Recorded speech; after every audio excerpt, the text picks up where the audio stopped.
sortir les couleurs que vous avez ici, qui symbolisent les 4 territoires de la l'AIS, mais qui symbolisent également notre territoire pilote, la France métropolitaine. Les 4 premiers mois du président Boganda à la tête du jeune État sont chargés. Il se rend à Paris avec ses pairs de l'Afrique, remercier le général de Gaulle. Ils mettent en place avec les autres leaders de l'Afrique centrale les structures de l'union douanière, élaborent la nouvelle constitution, implantent dans certaines provinces les nouvelles couleurs nationales avant de disparaître dans un accident d'avion en 1959.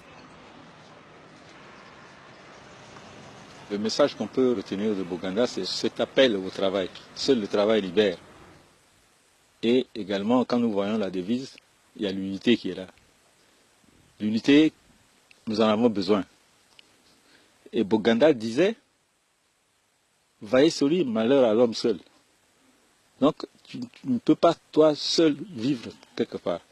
Et ce qu'il disait était aussi valable pour les États. Je peux dire aujourd'hui que tout ce que nous vivons, dans le cadre notamment de la CEMAC, ou quand on regarde l'Union européenne, quand on regarde les différents blocs économiques, régionaux, économiques surtout, on voit que les idées de Boganda ont fait du chemin. Et nous vivons ces idées-là aujourd'hui concrètement. Boganda disait, je ne suis pas là pour former des servants de messe qui sont là comme des statues, mais je suis là pour former des hommes pour l'avenir. C'est-à-dire, soyez des hommes, sachez agir, sachez parler, sachez communiquer, sachez travailler. On peut, c'est vrai, conclure en disant que Boganda était un grand visionnaire, puisque Kwame Nkrumah lui-même, panafricaniste si besoin en était, qui lui avait pensé à un État fédéral africain, Kwame Nkrumah lui-même préconisait que Bangui, donc la Grande Conquête, la capitale de la République centrafricaine, soit la capitale de l'État fédéral africain. Les Centrafricains ne connaissent pas Boganda. Boganda a laissé une œuvre immense. Il a mené une lutte non armée. Et il est parvenu à la dignité de l'homme. Il a dit que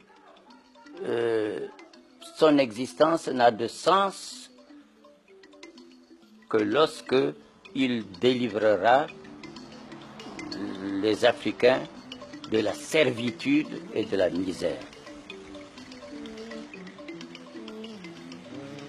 Aujourd'hui, Barthélemy Boganda est la référence et le fédérateur de tous les Centrafricains.